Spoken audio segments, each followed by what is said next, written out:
friend Rahma. Rahma came with her family 5 years ago in June, and they were in a refugee camp for 4 years on the border of Iraq and Syria. They flew from Damascus into Toronto, and I was with one other person who went down to pick them up. Our churches were Steinman Mennonite and East Thorn Mennonite. We went together to sponsor a Palestinian family who had not had any status in terms of where they could live. And so they came to Canada and have embraced their possibilities here of living in Canada. Rahma has been a big inspiration to those of us that know her because she continues to work at raising money for Syrian refugees. So I'm sure you'll look forward to hearing what she has to say. Thank you. First of all, thank you so much for coming here.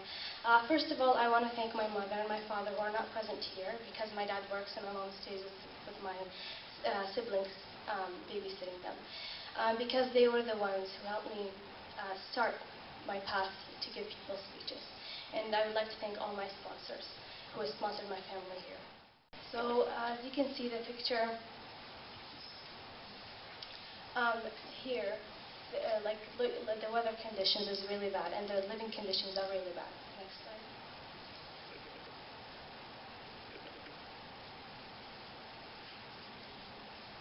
So I've seen a lot of terrible pictures of a child who's blue just from the cold weather and cold water that they live in from the rain. And so grief is parents' situation right now. So a lot of parents have lost children and a lot of children have lost parents. So when I ask myself, what if I was the person? What if I was the one who lost my parents or my mom lost me? That would feel terrible. Next slide. So when I come to speak to you today, I know that 6.5 million people have been displaced just from Syria. That's a massive number.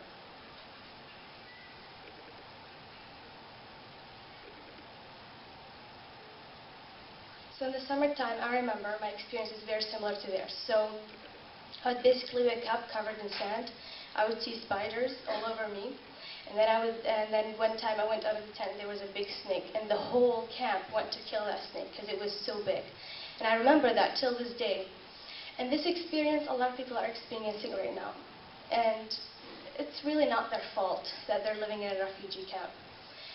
And I want to thank you that you are here to listen to me, because I know after this you'll feel bad, and it's not your fault, so don't feel bad. But it is really, like words don't describe my feelings. But pictures, as you can see here, like these children, they can go to school and learn, become whatever they want to be. They can be the future of this world. But the future of this world is incomplete because these children don't go to school. And because these children live in refugee camps. Next slide. Look at that. This is just a refugee camp. Like, I remember that here was about how big our refugee camp was. And then a lot of people came here. Some people went to Chile. I know my uncle's in Chile. Some people went to Australia, Germany, and other countries. But this really shocks me.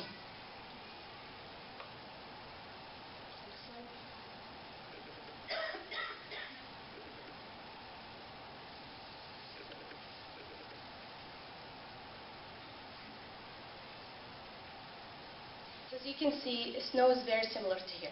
So like negative 40 degrees. Some children go out with sandals and t-shirts. What if that was your child or your sibling or someone that you love? When I saw this kid, I imagined my brother. Like, that would really, I don't know what to do in that situation. Like sandals in the winter time. And I know MCC have sent school kits, and I know other organizations have sent clothes.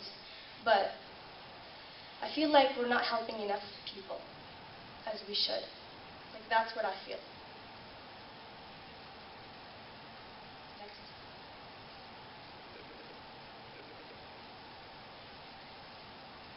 So I know you've heard about and you've seen on the news that people die coming from ocean to ocean just for safety.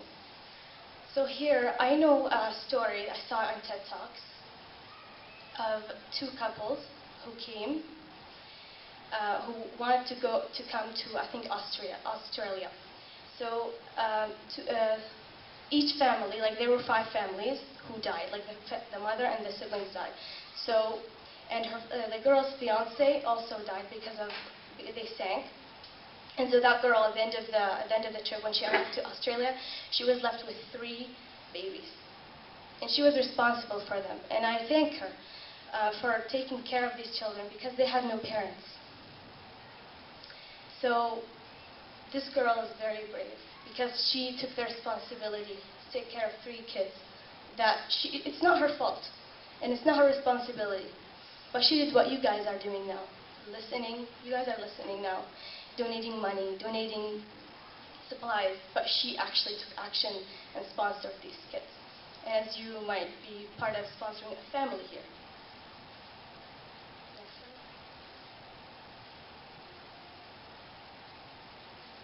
So in Lebanon, according to Google statistics, 1.4, as you can see on the screen, I'm not going to read the numbers, but as you can see, a lot of refugees go to these countries.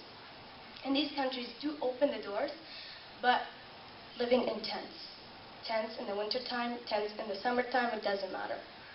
And the problem is, like, the politicians of these countries, the politicians who are leading these people, say, well, we gave you refugee camps and you should live. You should live this life.